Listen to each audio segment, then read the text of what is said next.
I'm so excited to see what you all have achieved in the last few years. Your growth has been incredible, and I'm grateful for all of your hard work and sacrifice. And a lot of that growth has been brought about by new people coming into the business to take advantage of our generous marketing plan and effective product line. So I thought I would take just a moment of your time to share with you a little bit about where Foreve came from and where Foreve is going. I've heard people describe this as our culture, but I think it's simply who we are. Several decades ago, I was an executive for a real estate development company called Del Webb. And at that time, there was a lot of excitement about a new business concept.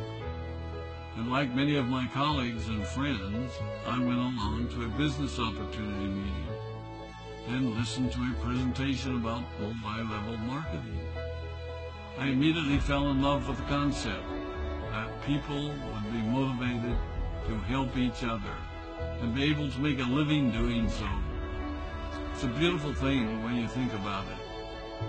Although I was enjoying my career, I didn't think that I was contributing as much as I wanted, or as much as I could, to improve the well-being of the people around me. Inspired by the concept of people helping one another, I set out to write a marketing plan that is almost identical to the one that we use today. As I developed it, I had two goals. One was to pay the highest bonuses possible and still be able to run a company effectively. Two, to build a plan that would motivate and encourage people to keep working.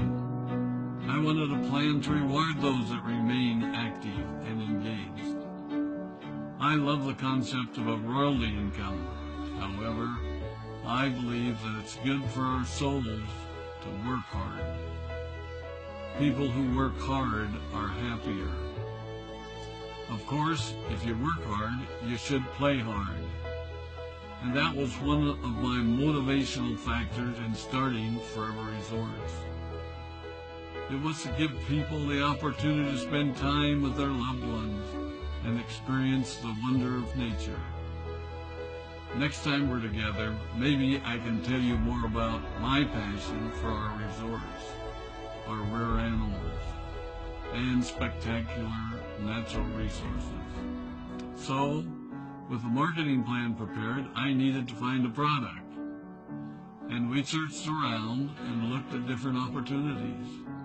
I was passionate about finding something that was effective, consumable, and that we knew would not be a fad. During my search, I met a group of doctors who had developed a method of stabilizing aloe vera. They convinced me of its efficacy, and we began testing the product, and were amazed by the results. We were in business. We had a fair and balanced marketing plan, a consumable, effective product, and the third ingredient, an absolute conviction that we could make a difference in the lives of the people around us. And while it might have been a bit presumptuous, we honestly believed that we could make a difference in the world. We put in generous return policies, customer service incentives, and began to build this business based on the principle of being nice to one another and helping others. The success was incredible, and we grew rapidly until Christmas of 1982. I was sitting at home with the family, and the phone rang. They informed me there had been a freeze on our aloe plantations in Texas, and that all of our aloe was destroyed.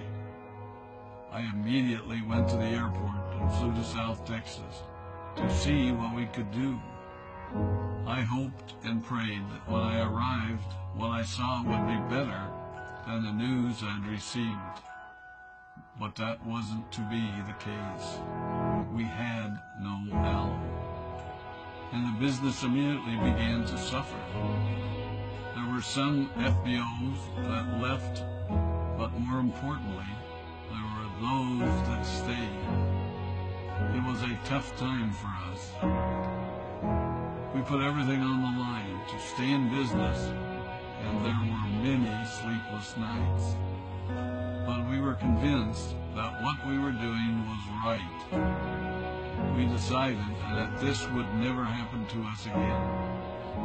We flew out to the Dominican Republic and purchased as much land as we could, and began planting aloe in one of the safest weather zones in the world. In addition to the acres of plantations in the Dominican Republic, we now have plantations in Mexico and South Texas. It was a tough lesson to learn. But during the tough times, we became stronger and we grew the most. We grow roots that strengthen us and help us to overcome the challenges and obstacles that life throws at us.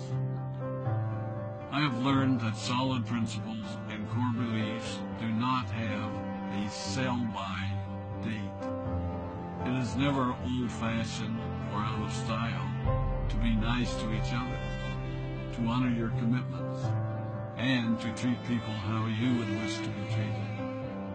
I recognize that many of you might not have heard about our beginnings, as you are new in the company. I am thrilled that you're part of our Foreve family, but I ask you to be mindful of the foundation upon which this company has been built. Foreve was built on the principles of paying the highest bonuses possible, providing the most effective and highest quality of product, and empowering people to serve one another. There are no shortcuts to success in our business. Of course, the speed at which we reach certain levels may vary, but the fundamental principles remain unchanged and will remain unchanged as we continue our journey over the next 4 decades and longer. There will be times when a pathway will open up to you that will tempt you to take a shortcut, to buy a little more product than you may need, to make a purchase in someone else's name, or other ways in which we are tempted to give up what we want most for what we want now. Never forget that you're a part of something special, a business that has been built upon taking the road less traveled. It may not be as fast and as shiny as you might want it to be, but take it from me, the road less traveled is more rich, more wonderful, more fulfilling, and more lasting than you can ever imagine. We love you, we appreciate you, we are proud of you. My name is Rex Maughan, and I am Foreve.